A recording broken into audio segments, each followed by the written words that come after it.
기도하겠습니다.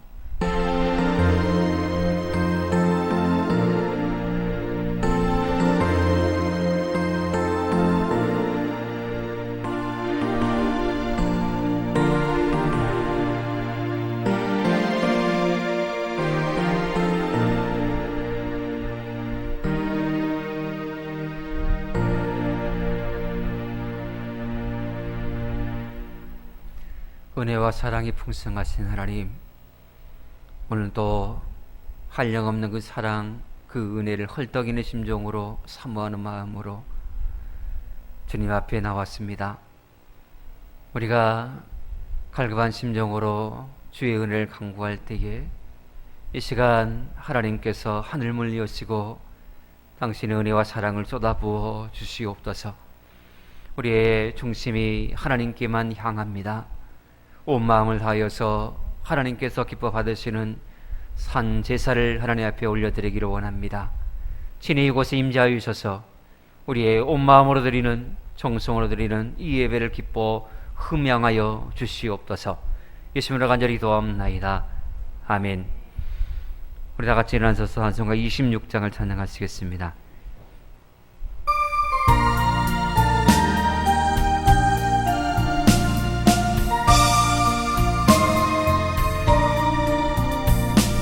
주를 아는 이들 찬송하고 찬송하세. 맘과 뜻과 힘 다하여 경배드리세. 주를 알지 못하리들 주같이 인도하사 그의 피로 구속하니 찬송 부르세. 약한 사람 복음 받아 시험 중에 참게 되니 모든 죄를 이기림을 믿음뿐이라.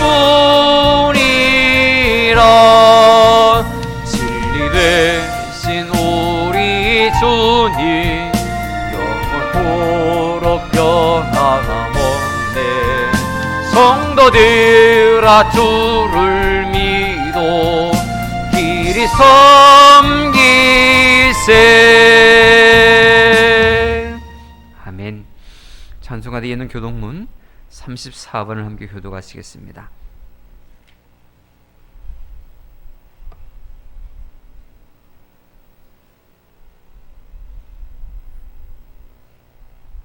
교독문 34번입니다. 우리의 능력이 되시는 하나님을 향하여 기쁘게 노래하며 야곱의 하나님을 향하여 즐거이 소리칠지어다.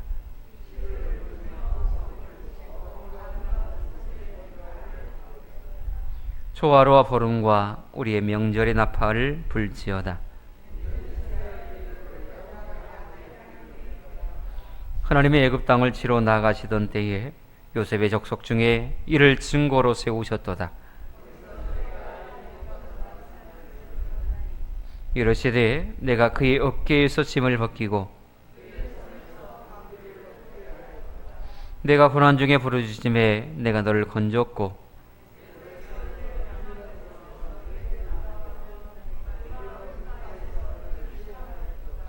내 백성이여 들으라.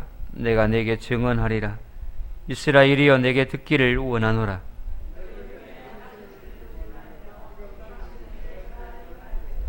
나는 너를 애굽 땅에서 인도하여 낸 여호와 네 하나님이니 내 입을 크게 열라 내가 채우리라 하였으나 내 백성이 내 소리를 듣지 아니하며 이스라엘이 나를 원하지 아니하였도다. 아멘. 나는 전능하신 아버지 하나님 천지의 창조주를 믿습니다. 나는 그의 유일하신 아들 우리 주 예수 그리스도를 믿습니다. 그는 성령으로 잉태되어 동정녀 마리아에게서 나시고 본디오 빌라도에게 고난을 받아 십자가에 못 박혀 죽으시고 장사된 지 사흘 만에 죽은 자 가운데서 다시 살아나셨으며 하늘에 오르시어 전능하신 아버지 하나님 우편에 앉아 계시다가 거기로부터 살아있는 자와 죽은 자를 심판하러 오십니다. 나는 성령을 믿으며 거룩한 공교회와 성도의 교제와 죄를 용서받는 것과 몸의 부활과 영생을 믿습니다. 아멘. 다 같이 앉아서 찬송가 279장 찬양하신 우리의 오늘 예배를 위해서 유재옥 장로님께서 기도해 주시겠습니다.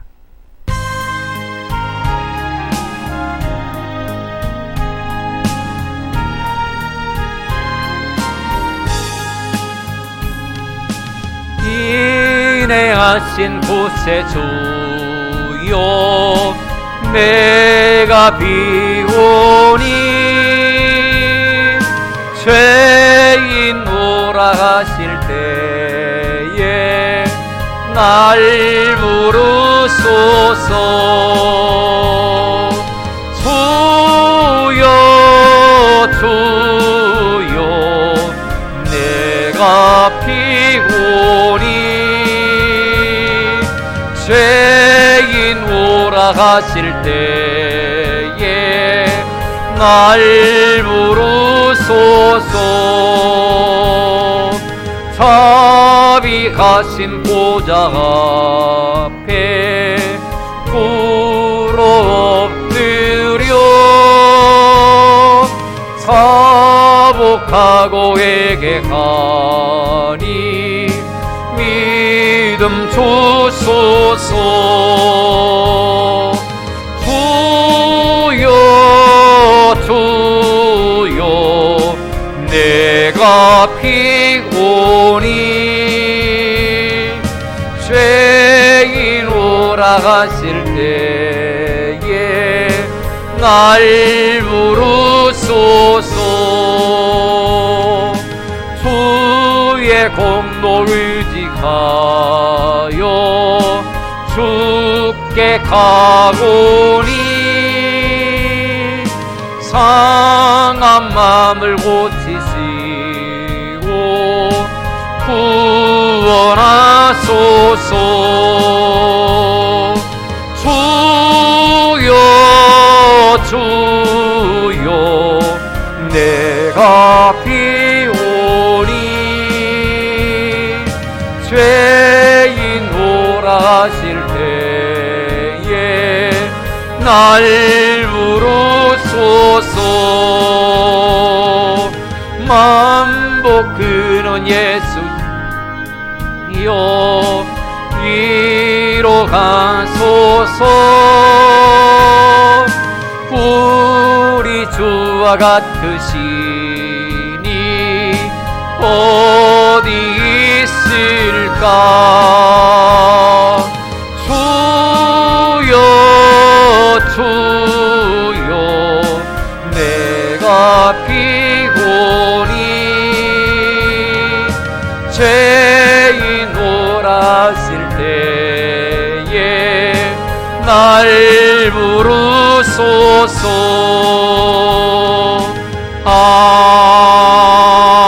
아멘.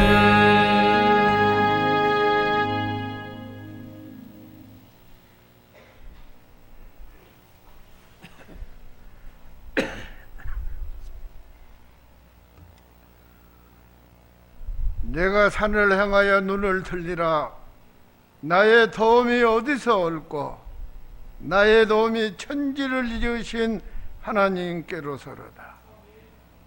거룩하시고 자비롭고 은혜로우신 아버지 하나님, 한 주간을 하나님의 은혜 가운데 지내게 하시고 이 시간 모든 일선을 멈추고 우리 아버지 앞에 찬양과 경배를 드리오니 우리 하나님 기뻐 받아주시고 하늘의 신령한 복으로 땅의 기름진 복으로 함께하는 복되고 행복한 귀한 시간이 되기를 기도합니다. 이 시간은 이 나라와 민족을 위해서 기도합니다. 우리나라가 일제 36년간의 압조속에서 해방된 지도 벌써 77돌을 맞이했습니다. 그간 우리나라에는 해방된 후로 전후에서 6.25 사변 전쟁이 일어났고 보릿고개를 지냈습니다. 어려운 삶을 살았습니다. 그렇지만 하나님의 축복 속에 지금 우리나라는 세계에서 10번째로 잘 사는 나라가 되었습니다. 이 모든 것이 우리 하나님의 축복인 것을 알고 우리 하나님 앞에 감사를 드립니다. 그렇지만 오늘에 있기까지 이 나라와 민족을 위해서 피 흘리시고 싸우신 모든 훌륭한 분들이 계셨기 때문에 우리가 이렇게 자유스럽게 신앙생활을 하면서 이렇게 잘 사는 나라에서 살게 됐습니다. 지금 우리나라에서 다른 나라를 도와주는 나라, 온주하는 나라까지 이렇게 지금 여유가 있게 됐습니다. 이 모든 것이 우리 하나님의 극진하신 사랑인 것을 알고 우리 아버지 앞에 감사를 드리옵나이다. 특별히 이 시간 우리 아버지 앞에 강청하고 기도할 것은 우리 윤상기 장로님, 우리 하나님 긍휼히 여겨주시기를 원합니다. 그간에 우리 하나님 앞에 충성하고 봉사했던가, 우리 하나님을 섬겼던 것을 기억하여 주시옵소서. 아버지 하나님께서 이번에 기회를 한 번 더 주셔서 건강 회복시켜 주어서 저희들과 같이 예배드릴 수 있는 귀한 은총을 허락해 주시기를 아버지 앞에 강청을 드리옵나이다. 특별히 우리 강미라 권사님, 우리 윤 장로님 케어하기 위해서 같이 여러 가지로 애쓰고 있습니다. 하나님께서 힘주시고 함께하여 주시고 그 가정에 하나님의 놀라운 은총으로 은혜로 함께해 주시기를 간절히 기도합니다. 또 우리 박동근 청년도 예수 피로 건강으로 은총을 나누어 주시옵소서. 너희는 마음에 근심하지 말라. 하나님을 믿으니 또 나를 믿으라. 내가 너희를 위하여 처소를 예비한 다음에 내가 다시 너희를 맞이로 오리라. 이 땅에 서는 동안 우리 예수님께서 주신 십자가 바로 지고 우리 예수님을 쫓을 수 있는 복되고 귀한 성도들 되기를 간절히 기도합니다. 이 귀한 시간에 하나님의 말씀을 전할 우리 목사님, 성령의 큰 감동, 감화를 받아서 은혜로운 말씀 전해서 다 함께 하나님의 은혜를 받는 복되고 귀한 시간 되게 하옵소서. 우리 주 예수 이름으로 기도합나이다. 아멘.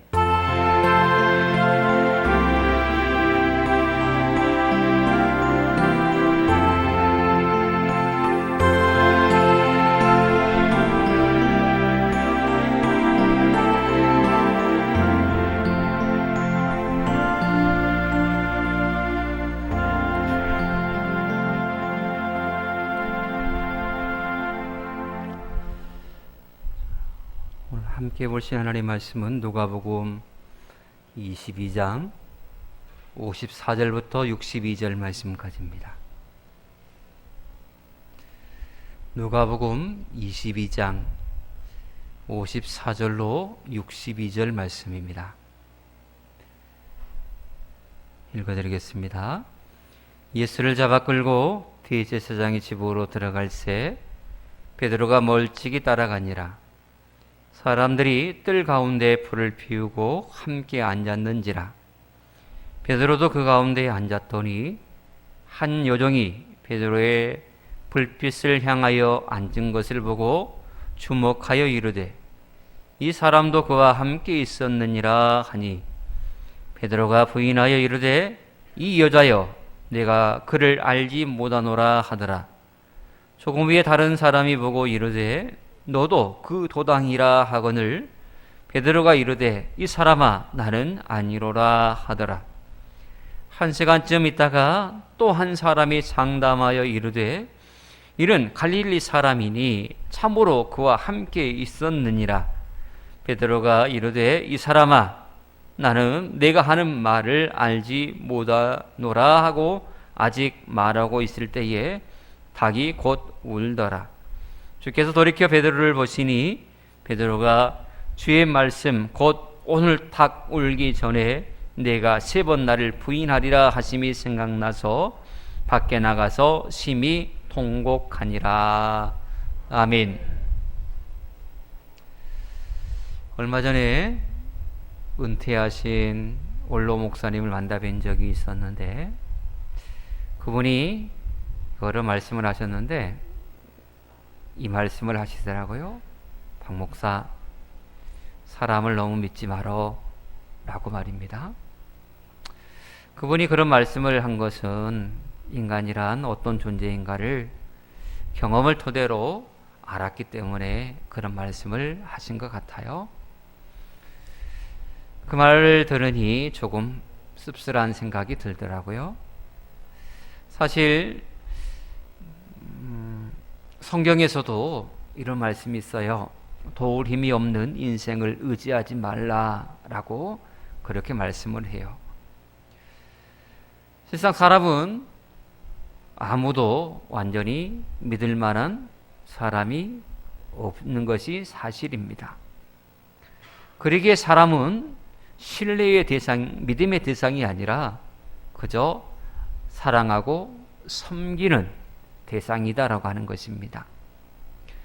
여러분, 이 세상 사람들 가운데 여러분들은 누구를 믿을 만하십니까? 남편을 믿을 만하십니까? 아내를 믿을 만하십니까? 부모, 자식? 참 우리가 그래도 이 사람은 믿을 만해 라고 생각되는 사람들이 있으시나요? 뉴스를 보면 모든 사람들이 다 믿지 못할 대상이다라는 것을 우리는 간접적으로 경험할 수 있습니다. 하루아침에 남이 되는 사이가 부부 사이요, 하루아침에 원수가 되는 사이가 부부 사이입니다. 그렇다고 부모 자식 사이는 믿을 수 있나요? 자기가 낳은 자식을 환경을 핑계로 삼아서 자식을 내버리는 부모가 얼마나 많은지요. 자식 또한 마찬가지입니다. 내 앞길에 조금 장애가 된다 싶으면 부모를 과감하게 내팽개치고 방치해버리는 존재가 바로 자식이에요. 그러기에 인간은 사랑의 대상이지 믿음의 대상이 되어서는 안 됩니다. 내 자식만큼은 안 그럴 거예요. 믿어요. 그러다가 자식 때문에 마음 아프고 서운할 때가 얼마나 많아요. 진정으로 우리의 믿음의 대상은 사람이 아닙니다. 오직 하나님만이 우리의 믿음의 대상이 되시는 것이지요. 하나님만 의지하며 사시기를 축복합니다. 그럴 때에 우리는 하나님 안에서 마음의 평강의 복을 누릴 수 있습니다. 자꾸자꾸 사람을 의지하고 거기에 내 믿음을 자꾸자꾸 주다 보면 반드시 준 만큼 그 이상의 실망을, 상처를 받을 수밖에 없거든요. 오늘 본문의 베드로를 보십시오. 우리가 너무나 잘 아는 본문이라 따로 설명치 않아도 될 것입니다. 그러나 한 가지 의문점이 있습니다. 도대체 왜 베드로가 예수님을 모른다라고 부인했을까라고 하는 것입니다. 예수님께서 미리 닭 울기 전에 네가 3번 나를 부인하리라 라고 말씀하셨으니 예수님의 말씀이 그러하니까 그렇게 됐겠지. 그런 것이 아니지 않습니까?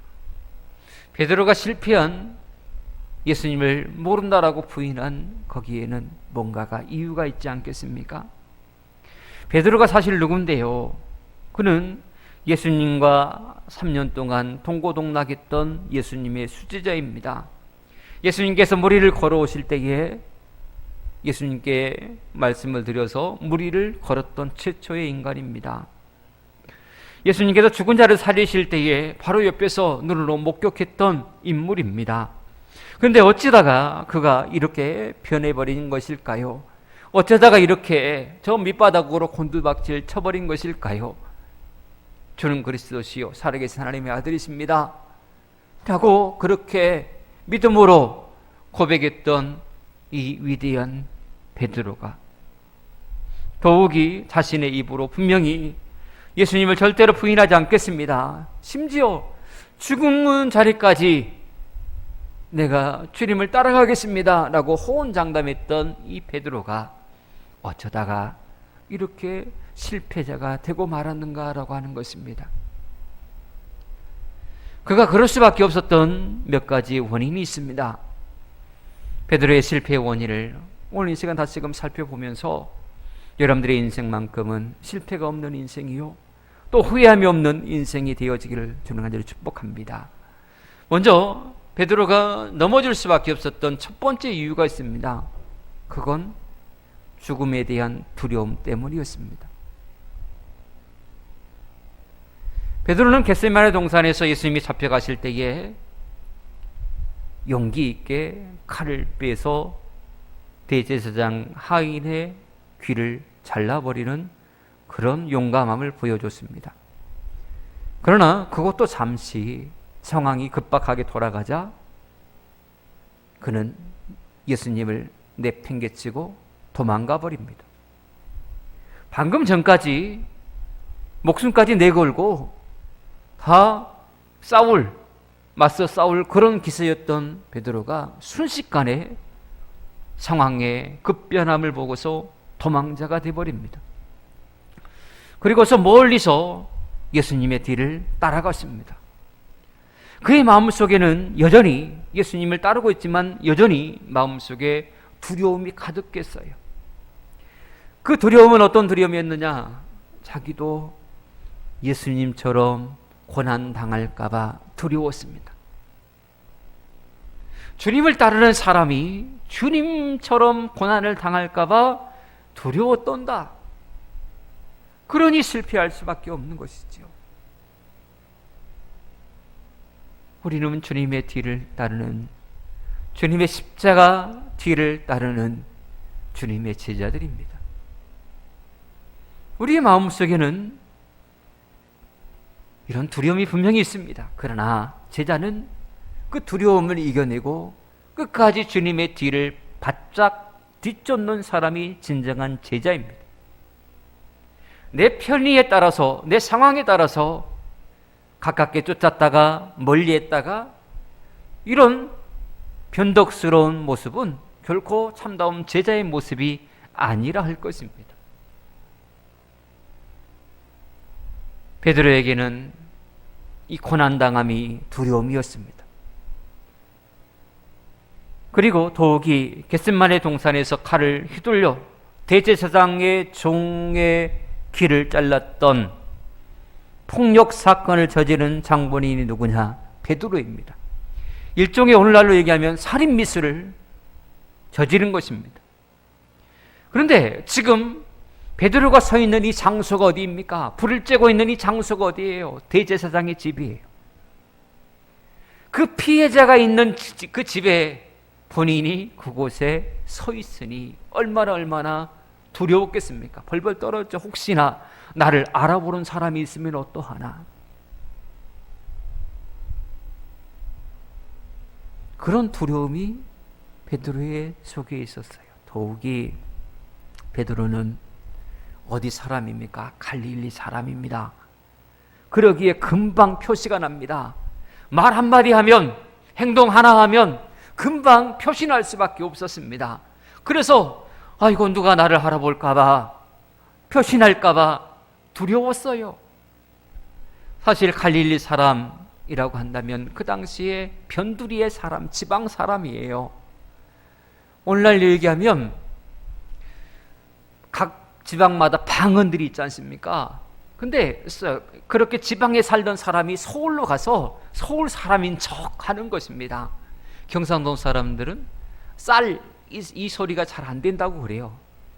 정말로 그런지 어쩐지는 모르겠습니다만은 쌀 소리가 안 나서 살 이렇게 얘기하는데요. 금방 표시가 나죠. 금방. 이 사람이 경상도 사람인지 서울 사람인지, 이 사람이 전라도 사람인지 서울 사람인지 금방 표시가 나요. 그럼에도 불구하고 사람들이 너는 갈릴리 사람이다 라고 그렇게 말해도 나는 절대 아니야. 나 서울 사람이지 나 시골 촌놈이 아니야 라고 그렇게 굳고 부인하는 이 베드로의 모습을 보세요. 그만큼 두려웠다는 것입니다. 자신이 드러날까봐, 자신이 밝혀질까봐, 그래서 고난당하고 자신의 생명이 위협당할까봐 베드로는 너무나 두려웠어요.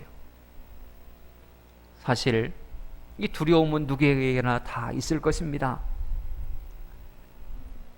특히 죽음에 대한 두려움이 없는 사람이 어디 있겠습니까?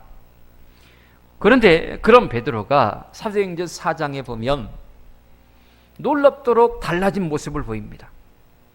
그렇게 두려워 떨던 베드로가 담대하게 하나님 예수님의 십자가의 사건을 언급하며 그가 그리스도다라고, 그가 메시아다라고 담대하게 전하는 모습을 볼 수가 있습니다. 그가 오순절날 성령의 충만함을 받고서 전혀 다른 사람으로 바뀌어져 버렸습니다. 실패의 사람이었던 그가 오직 예수만을 위해서 살아가는 사람이 되었습니다. 자신의 생명을 위해서 두려워 떨던 그가 이제는 생명을 내어 던지며 담대하게 예수는 그리스도라고 증거하는 인생이 되었다라고 하는 것입니다. 여러분, 적어도 주님의 구원의 은총을 입은 사람은 죽음에 대한 두려움에서 벗어날 수 있어야 됩니다.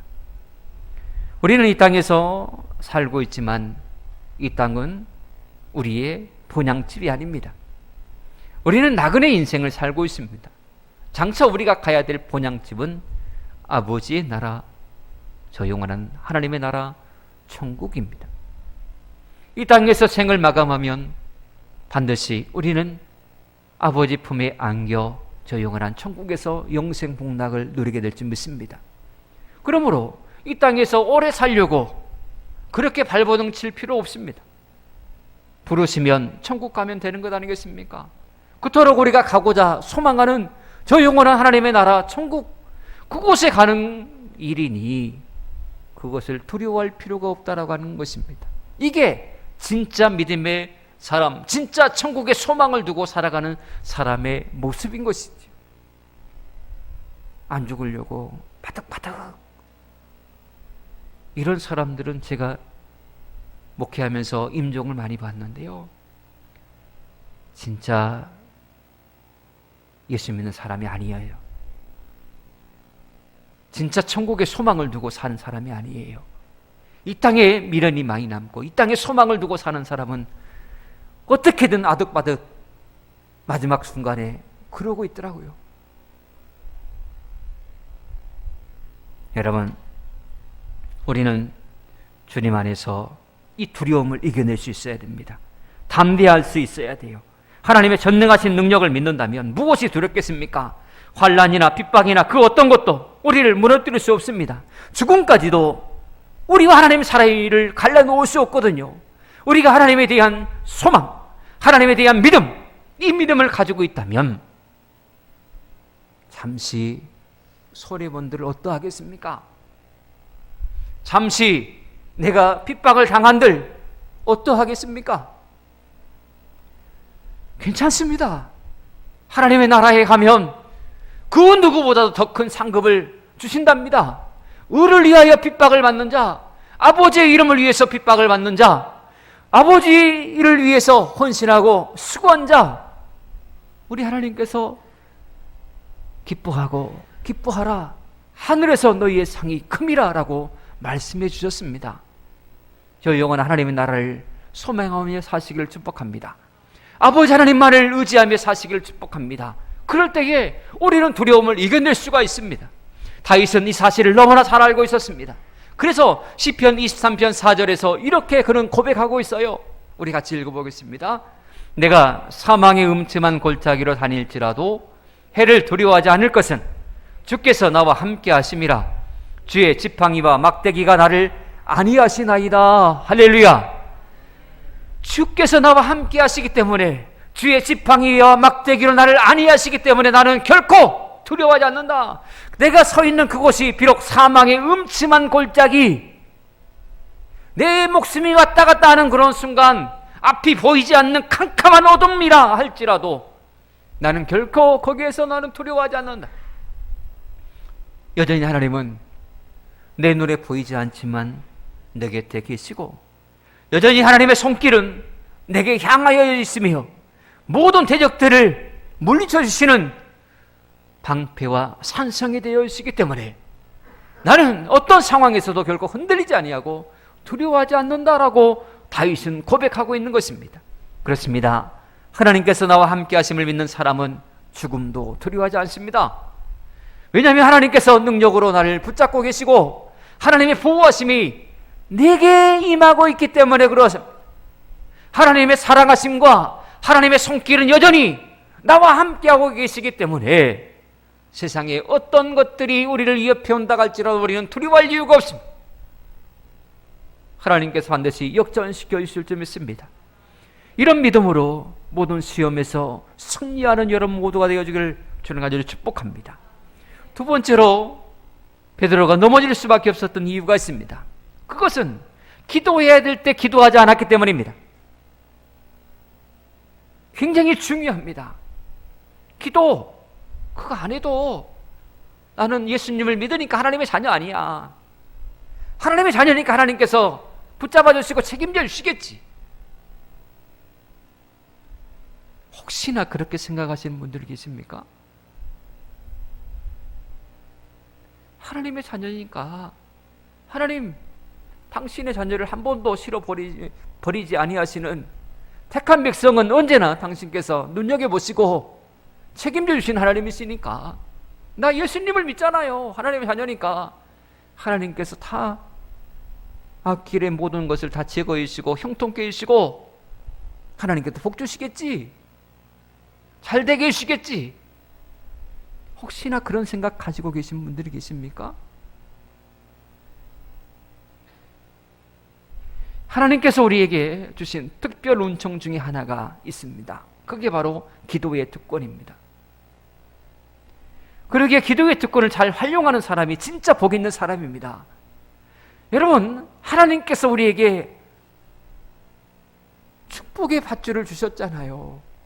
축복의 통로를 주셨잖아요. 이게 바로 기도예요. 이 기도를 잘 활용하는 사람일수록 하나님의 큰 능력을 받고 하나님의 축복의 주인공이 될 수 있다라고 하는 것입니다. 그런데 기도는 어느 때에 해야 되는 것일까요? 평상시 생활하는 것이 바로 기도입니다. 평상시에 기도가 안 되면 기도의 생활이 되지 않은 사람은 위기의 순간에도 기도할 수 없어요. 때가 닥치면 기도하겠지. 지금은 평안하니까 내가 기도 안 해도 되지만 막상 어려움이 닥치면 나도 기도할 수 있겠지. 절대 못해요. 절대. 위기의 순간이라고 기도하실 것 같아요? 못해요. 평상시에 기도 훈련이 되지 않는 사람은 절대로 기도에 무릎을 꿇을 수 없습니다. 왜냐하면 기도는 영적인 행위이기 때문에 그렇습니다. 영적인 방해 세력이 분명히 존재하기 때문에 절대 기도하지 못하게 만들어버립니다. 오히려 위기의 순간이 오면 우리의 마음을 낙심케 하여서 주저앉게 만들어버리고 오히려 하나님을 등지고 떠나버리게 만드는 것이 마귀의 역할이거든요. 그래서 위기의 순간에 나는 자동적으로 뭐 힘드니까 기도할 수 있지 않겠느냐? 아니요, 절대 안 돼요. 절대. 평상시에 기도의 훈련이 되지 않는 사람은 위기의 순간에도 절대로 기도할 수 없어요. 영적 싸움에서 평상시에 이기지 않는 사람은 위기의 순간에 마귀는 더더욱 극성을 부릴 텐데 그것을 이겨낼 수 있으리라 장담하십니까? 없어요. 목회자인 저도 평상시에 기도하지 않으면 이겨낼 수가 없어요. 여러분 모두도 다 그와 같은 생각들이 있을 거예요. 기도는 언제 해야 되나요? 위기의 때요? 아니요. 평상시에 기도하는 것입니다. 우리 주님께서 직접 보여주셨지 않습니까? 주님은 십자가를 눈앞에 두고서 겟세마네 동산에 올라가셔서 땀방울이 핏방울이 될 정도로 간절하게 기도하셨습니다. 그분이 능력이 없어서 그렇게 기도하셨을까요? 그분은 성자 하나님이세요. 그분이 그냥 한없이 무능해서 그렇게 기도하셨을까요? 아니에요.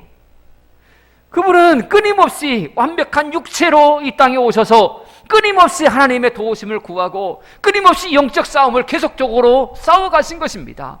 그분이 이 땅에 오실 때에도 영적 싸움의 승리자로서 이 땅에 태어났어요. 마귀는 예수님이 태어나지 못하도록 영적 방해를 하였거든요. 그분이 성장하는 과정, 그분이 사역하는 과정 내내 마귀는 계속적으로 예수님의 사역을 방해해 왔어요. 마지막 십자가를 지시는 이것은 예수님의 사역의 클라이막스예요. 이것을 못하도록 사단 마귀는 계속적으로 예수님을 넘어뜨리려고 발버둥을 쳤어요. 그래서 예수님은 사역의 시작을 기도로 시작하셨습니다. 40일 금식 기도를 하시면서 예수님은 사역의 시작을 기도로 시작하셨어요. 그리고 겟세마네 동산에서 사역의 마지막을 기도로 맞추셨습니다. 그분은 그렇게만 하신 것이 아니라 시간 날 때마다 평상시에 계속적으로 기도의 시간을 가지며 끊임없이 기도의 모습을 제자들에게 보여주셨습니다. 그리고서 기도의 중요성을 예수님은 말씀해 주셨지요.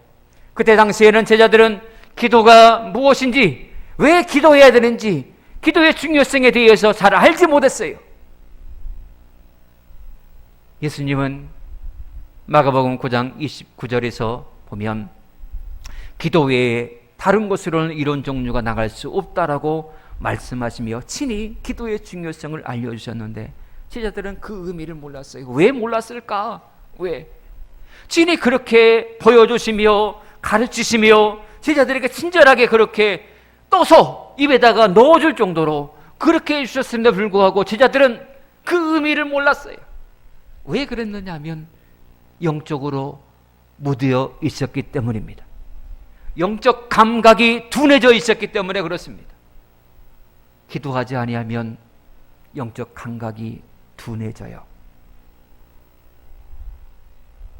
기도하지 아니하면 하나님의 음성을 잘 듣지를 못해요. 신앙생활을 하여도 수박 겉만 보고 실제 그 맛은 느끼지 못하고 겉만 보고 아 오늘 수박 진짜 좋대, 와 오늘 수박 진짜 뭐 이쁘대, 이런 정도의 신앙의 맛만 보고 살아가는 정도일 뿐이에요. 그러나 기도하면 깊은 맛을 볼 수 있습니다. 기도하면 저 몇백 메타 깊숙이 있는 안반을 뚫고 그곳에서부터 올려지는 안반수를 맛볼 수 있습니다. 그동안은 건수만 먹고서 텁텁함을 느꼈지만 이제는 진짜 맛있고 시원한 안반수의 맛을 느낄 수 있어요. 그 비결이 무엇이냐? 기도하는 것입니다. 기도할 때고 기도하고 말씀을 보면 말씀이 꿀송이보다 더 달게 느껴집니다. 기도하고 하나님의 일들을 감당하면 그것이 힘들지 않아요. 기쁨이에요. 기도하고 하나님의 일들을 감당하며 기도하고 복음을 증거하며 기도하고 삶 속에서 충성을 다하며 그럴 때에 하나님께서 특별한 능력을 주시고 특별한 더 큰 은혜를 주시는 것입니다. 혹시 여러분 가운데 마음속에 기도해야지, 지금 기도해야 될 때야, 우리 가정 지금 기도해야 될 때야, 우리 교회 지금 기도해야 될 때야, 내 신앙 지금 기도해야 되는데 라고 하는 그런 생각, 그런 마음이 드신 분들이 혹시 계십니까?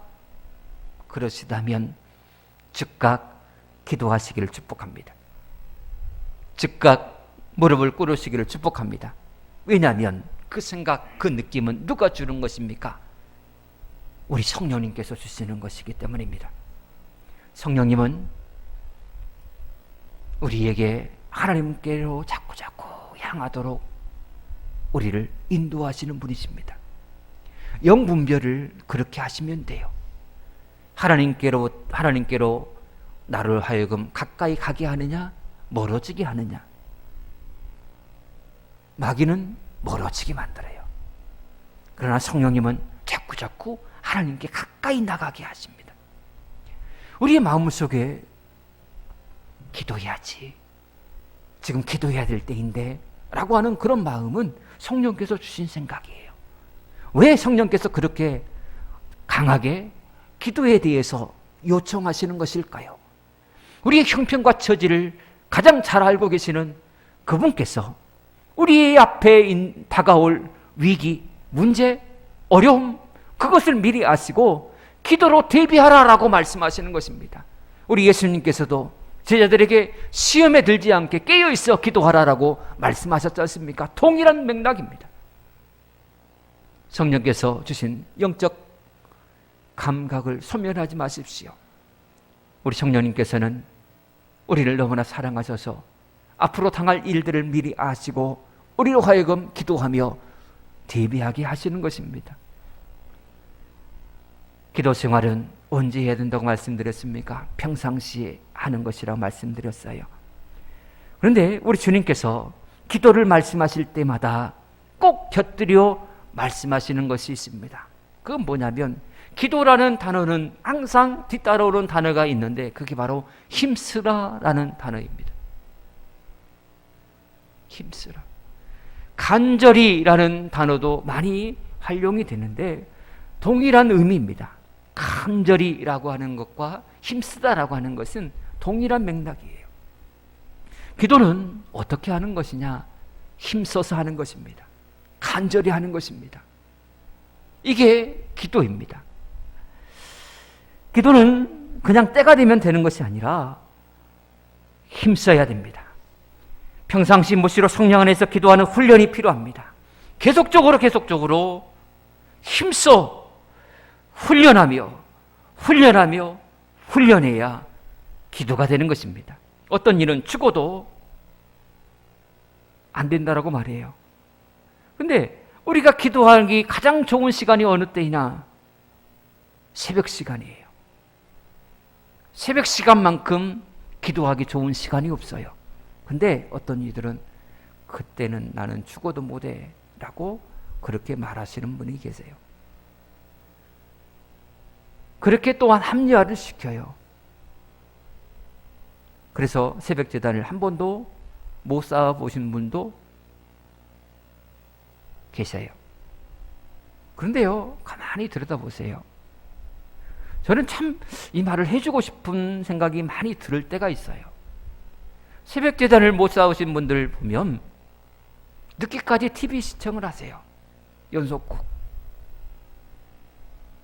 밤늦게 무슨 인기 프로그램을 할 때에 그거 텔레비 다 볼 거 다 보고 새벽 제단은 못 쌓겠더래요.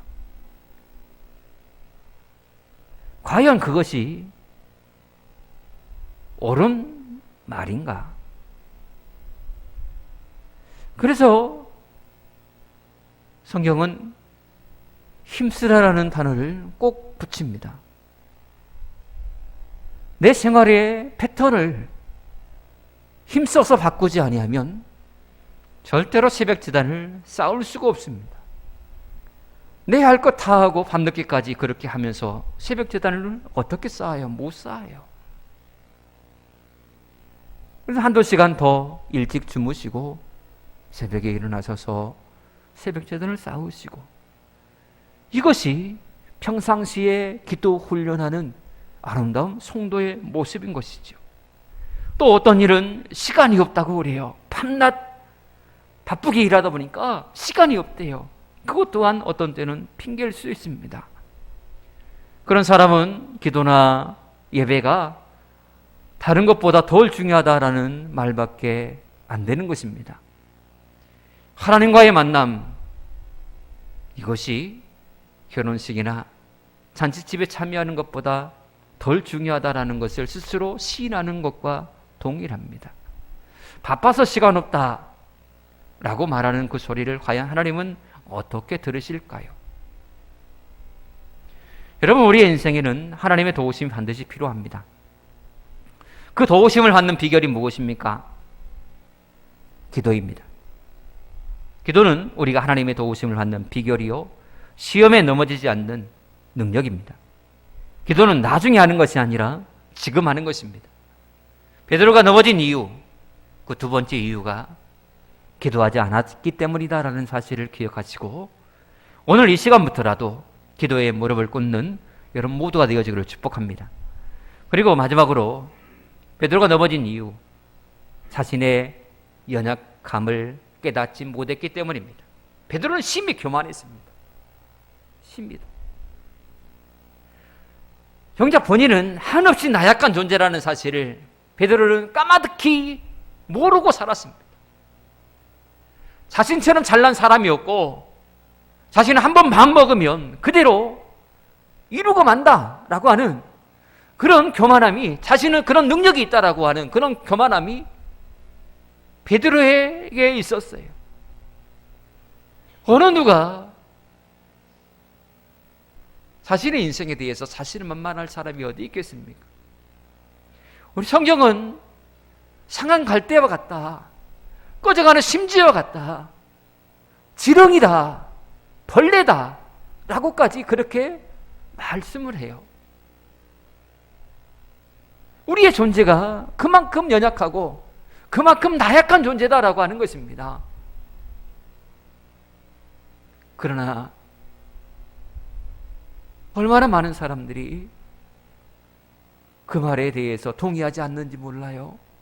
기분 나빠해요. 뭔 벌레라고 하요? 뭔 지렁이라고 하요?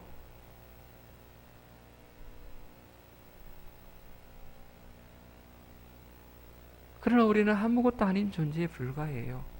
그렇게 반문하셔도 우리는 연약한 존재에 불과해요. 하나님의 도우심이 없이는 절대로 살아갈 수 없는 존재. 하나님이 붙들어 주시지 아니하시면 금방 팩 하고 쓰러져 넘어질 수밖에 없는 존재. 하나님께서 한번 후 하고 불어버리시면 흔적조차 없이 사라져버릴 존재. 그런 존재가 바로 우리예요. 하지만 베드로는 그것을 알지 못했어요. 베드로는 심히 교만했거든요. 자신이 얼마만큼 넘어지기 쉬운 존재인지 베드로는 그것을 까마득히 잊고 있었어요. 교만이 하늘을 찔렀죠. 그래서 그 교만의 결과로 그는 넘어질 수밖에 없었습니다. 베드로는 자기가 어떤 존재인지 모르고 우리 주님 앞에 이렇게 혼장담을 했어요. 누가복음 22장 33절을 보면, 주여 내가 주와 함께 오게도 죽는 데에도 가기를 각오하였나이다 라고 그는 그렇게 고백하고 있어요. 주님, 나 주님과 함께 오게도 가고 죽는 자리까지 나는 같이 갈게요. 내 마음 진짜인지 주님 아시지요? 나 그렇게 할 수 있어요. 그렇게 말했던 베드로예요. 마음에 각오를 했대요. 그때는 그럴 수 있을 거라 생각했어요. 충분히 그때는 예수님이 곁에 계시고 자신만만했어요. 그는 충분히 그만한 은혜가 내 안에 있다, 그만한 믿음이 내게 있다 라고 그렇게 생각을 해서 주님 가시는 그곳이 어디든, 감옥이든 죽는 자리든 나 끝까지 그렇게 주님과 함께 그곳에 갈 각오를 이미 하였습니다 라고 했어요. 그러나 상황이 급변하자 돌변해버립니다. 상황이 위급해지자 완전히 무너져버립니다. 내 믿음은 진짜 흔들리지 않는 믿음인 줄 알았더니 이 각오가 진짜 나는 이를 악물고 결단하였는데 막상 상황이 닥치자 와르르 무너져버렸어요. 그만큼 우리의 믿음이 대단한 믿음이 아니다라고 하는 것이에요. 베드로의 믿음이 그렇게 튼튼한 믿음이 아니었어요. 사람이 가진 믿음은 다 그러해요. 우리가 위대하게 나는 주님을 절대 부인하지 않을 거예요 라고 말하지만 우리가 가지고 있는 그 믿음의 수준은 진짜 보잘것없는 수준에 불과하다라고 하는 것입니다. 어느 누가 내 믿음을 자랑할 수 있나요? 어느 누가? 아무도 없어요. 아무도. 넘어질 수밖에 없어요. 순간 깜빡하면 실수하고 넘어져요. 나도 모르게 남에게 상처를 주고요. 나도 모르게 하나님께서 기뻐하시지 않는 자리에 내가 서 있는 것을 그대로 느낄 때가 있어요. 저 또한 수년 전부터 갱년기가 와서 진짜 잠을 못 자요. 잠을 못 자고 감정의 기복도 심하고 판단력도 많이 흐려지고 우울감도 많이 들고, 아니 목사님이 돼가지고 그러면 쓴다요. 믿음으로 이겨내야지. 그렇게 말씀하시는 분도 계세요. 그러나 그렇게 마음먹어도 잘 안 되더라고요. 믿음으로 이겨내야지라고 했는데도 잘 안 되더라고요. 저의 믿음은 그 정도밖에 안 되나 봐요. 그래서 하나님 앞에 언제나 제가 여러분들에게 앞에서 항상 말하는 것이 있잖아요. 사람은 연약하다, 부족하다라고 하는 거, 저는 몸으로 항상 깨닫고 있어요. 제 믿음은 나약한 믿음에 불과해요. 우리 모두가 저는 다 같다고 생각해요. 우리가 가진 믿음은 작은 믿음에 불과해요. 그러나 그 믿음 위에 하나님께서 능력으로 역사하여 있을 때에 이 믿음이 강한 믿음으로 굳게 설 줄 믿습니다. 우리 스스로의 믿음은 아무것도 아닌 믿음이지만 우리 하나님께서 그 믿음을 보시고 역사에 있기 때문에 우리는 위대한 하나님의 믿음의 사람이 될 수 있다라고 하는 사실입니다. 죽을 준비까지 하였던 베드로, 하지만 그의 각오와 그의 믿음은 완전히 무너졌습니다. 이 땅에 신앙생활하고 있는 모든 이가 다 이와 같은 모습을 경험한 사람들이 많이 있을 것입니다. 은혜에 충만할 때는 주님을 위해서 뭐든지 다 할 것처럼 보이고, 심지어 하나님 내게 순교의 기회가 오면 기꺼이 나는 순교하겠습니다 라고 그렇게까지 하나님 앞에 소원하며 결단하기도 합니다. 그러나 막상 상황이 닥치면 어떻게 돌변할지 몰라요. 막상 예수 믿는 것 때문에 남편한테 한 대 얻어 터졌다고 생각해 보십시오. 그러면 순식간에 에이, 내가 이러려고 예수 믿나? 에이, 그러면서 금방 후회함이 들고 예수를 혼짝처럼 버릴 사람들도 있을지도 몰라요. 당장 시댁에서 핍박을 하면 어떤 모습을 보일지, 예수 믿는 것 때문에 회사에서 징계를 받고 따돌림을 당하고 나가라라고 그렇게 말했다면 어떤 모습을 보일지. 베드로는 그랬어요. 마음은 원이로되 육신이 약했어요. 마음은 끝까지 주님을 따르고 싶었지만 그의 육신은 약했어요. 그러기에 우리는 우리의 자신의 신앙을 무장시켜야 돼요. 말씀으로 무장시키고 성령 충만함으로 무장시키는 거예요. 끊임없이 기도함으로 하나님의 능력을 공급받는 거예요. 이것밖에 없어요. 우리는 연약하고 무능한 존재이기 때문에, 금방 넘어질 수밖에 없는 존재이기 때문에, 우리의 결단은 작심삼일도 못 가는 그런 결단이기 때문에 끊임없이 우리의 신앙을 무장시키는 거예요. 말씀을 끊임없이 공급받으며 말씀을 묵상하고 하나님의 그 말씀 속에서 하나님의 뜻을 깨닫고 말씀으로 위로받고 힘을 얻고 성령의 충만함을 날마다 입는 것입니다. 하나님의 도우심, 하나님의 능력을 끊임없이 공급받아야 돼요. 그러기 위해서 끊임없이 무릎 꿇고 기도하는 것입니다. 나는 연약하기 때문에 내 결단은 보잘것없는 결단에 불과하기 때문에, 그래서 끊임없이 내 연약함을 고백하며 하나님 나를 도와주세요. 하나님 내게 능력 주세요.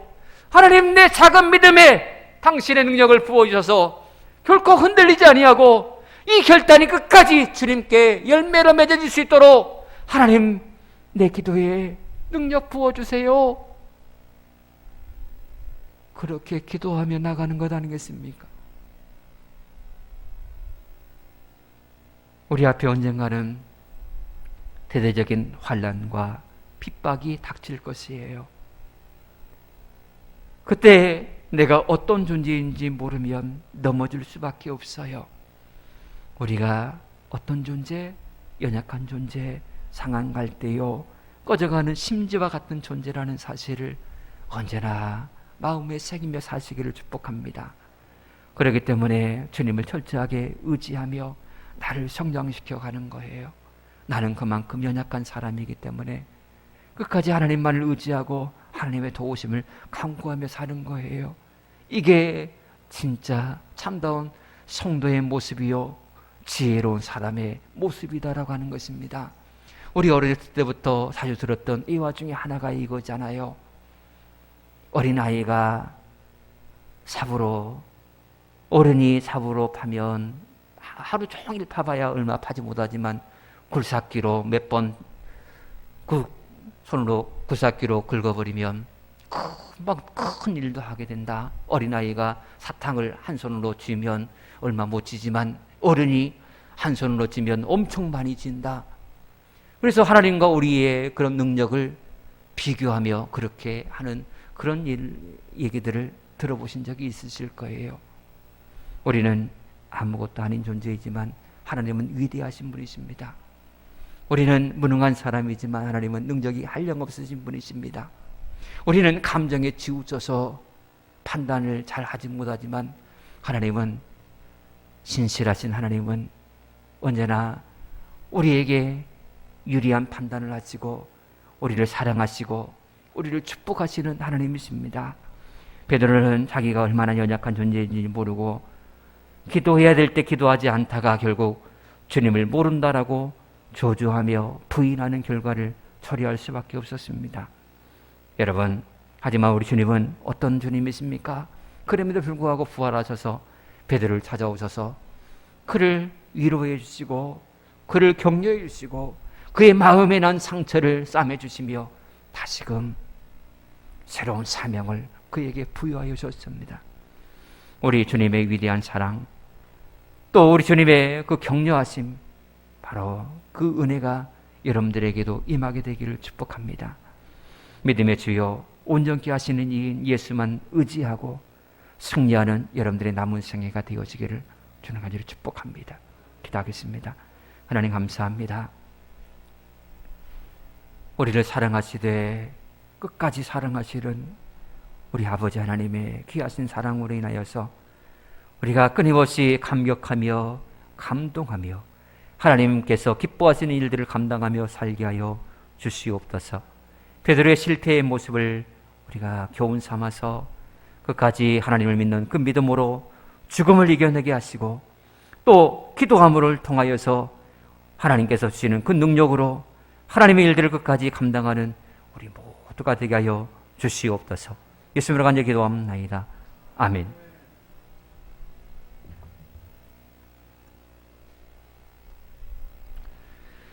찬송가 50장 부르시며 준비하신 예물 봉헌하겠습니다.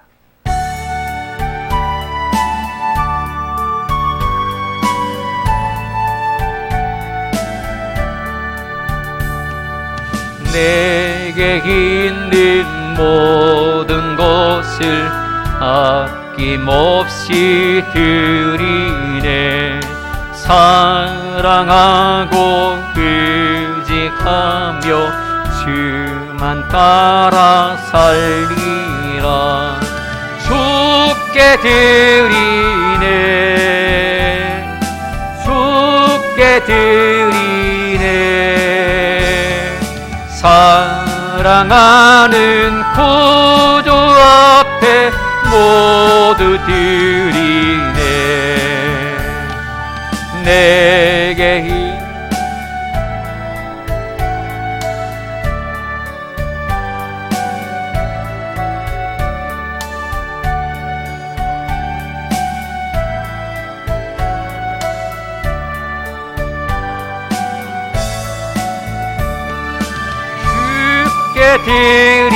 드리네,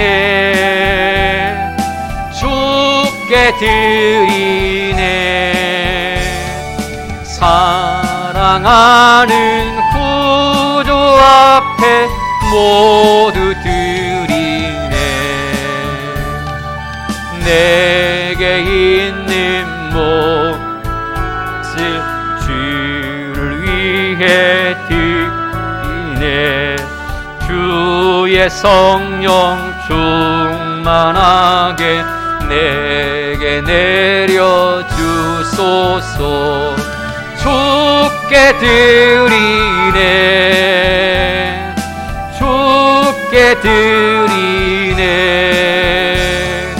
사랑하는 구주 앞에 모두 드리네. 아멘. 11제물 박광현 지사님, 김주승 원사님 제가 드렸습니다. 감사의물 윤상호, 박남순 지사님, 윤창균, 정수진, 윤하랑, 윤나영, 윤창민, 이성목 지사님 예물 드립니다. 이세정 성도님, 유재옥 장로님, 김모경 원사님, 유연전 지사님, 김연정 성도님, 유승연, 유지윤, 유영길 지사님, 민광기, 유희영 성도님, 민지우, 민서우, 유연신 한수 집사님, 김지연 집사님, 유리아, 유치아, 유리온, 김재호 집사님 제가 드립니다. 김미연 사모님, 강태석, 김동숙 권사님, 유영민, 양수진, 유병종, 김용진 권사님, 김양신 권사님, 총광신 권사님, 김재닝 권사님, 한우옥 권사님, 정준배, 백덕순 권사님, 이인순, 인숙희숙, 인욱 집사님, 박정남 권사님, 유영신 권사님, 김옥신 권사님 감사함을 드렸습니다. 성교예물 김재호 집사님, 김미연 사모님 또 제가 드립니다. 은혜가 충만하신 하나님 감사합니다. 우리를 사랑하셔서 크신 은총을 베푸시고 날마다 하나님의 능력의 팔로 우리를 붙잡아 주시며 신만한 물과 푸른 초장의 은혜를 공급하여 주셔서 너무나 감사합니다. 하나님의 은혜를 결코 잊지 않게 하시고 끊임없이 감사함으로 감격함으로 하나님께 영광을 올려드리는 우리의 삶이 되게 하여 주시옵소서. 귀한 예물 구별하여 주님 손에 올려드렸습니다. 하나님, 오병의 기적의 역사가 우리의 삶에도 그대로 나타나기를 원합니다. 삶 속에 하나님의 축복이 임하고 또 그 축복을 많은 사람에게 나눠주며 꾸어주며 사는 인생의 주인공 되게 하여 주시옵소서. 물질의 충만함 뿐만 아니라 하나님 무엇보다 건강의 축복을 우리 모두에게 주시기를 원합니다. 하나님 강건하여서 하나님의 일들을 더 크게 감당하게 하시고 주의 교회에 충성을 다할 수 있도록 그 기회를 우리 모두에게 허락하여 주시옵소서. 병상에 누워 심히도 괴로움 가운데 있는 당신의 종을 하나님께서 어여삐 여기시고 이 시간도 어루만져 주시기를 원합니다. 모든 통증을 제거해 주시고 또 암세포도 하나님께서 말끔히 씻어주셔서 정상으로 돌아오게 하시고 다리의 힘으로도 걷게 하시고 뛰게 하는 귀한 은혜를 베풀어 주시옵소서. 하나님, 우리는 아무것도 자랑할 것이 없습니다. 그저 하나님의 도우심과 하나님의 은혜의 말을 간구할 뿐입니다. 이 시간도 굽어보셔서 불쌍히 여겨주셔서 당신의 귀하신 은혜와 능력을 부어 주시옵소서. 무더운 날씨에 하나님께서 우리 모든 성도님들 지켜주셔서 너무나 감사합니다. 갈수록 일교차가 커지고 있는 상황 가운데 있사오니 하나님 모두가 다 강건케 하시고 건강하여서 많은 사람에게 예수 믿는 사람들은 이러하다라는 것을 보여주는 복음의 증인 되게 하여 주시옵소서. 한 주간도 주님께서 능하신 팔로 우리를 붙잡아 주시고 선한 길로 인도하여 주시기를 소망하며 예수님을 간절히 축복하며 기도합니다. 아멘.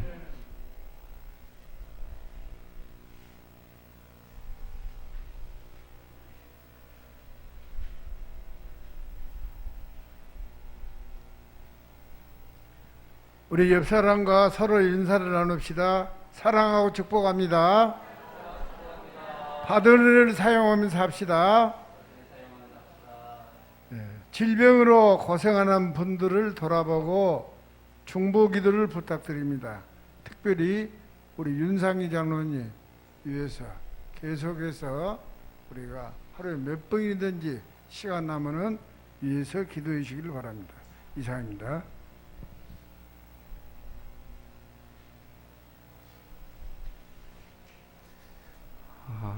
방금 광고하셨는데 윤상기 장로님은 여러분들이 특별하게 긴급하게 기도해 주셔야 돼요. 구체적으로 뭐 어떤 상황인지는 제가 말씀을 안 드리겠습니다만은 좀 얼마 전에 제가 다녀왔어요. 며칠 전에.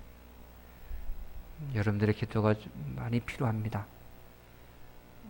시급하게 좀 기도 좀 해주세요. 그렇게 해주시고 그 다음에 한 가지 더 말씀드릴 것은 다른 건데요.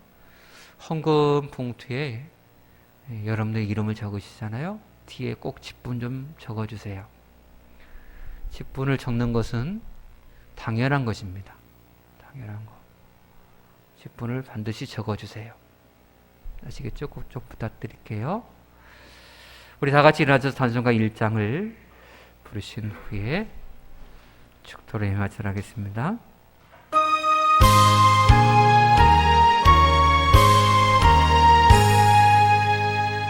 만국의 근원 하나님 온 백성 찬송 드리고 소천사여 찬송하세 찬송 성부 성자 성령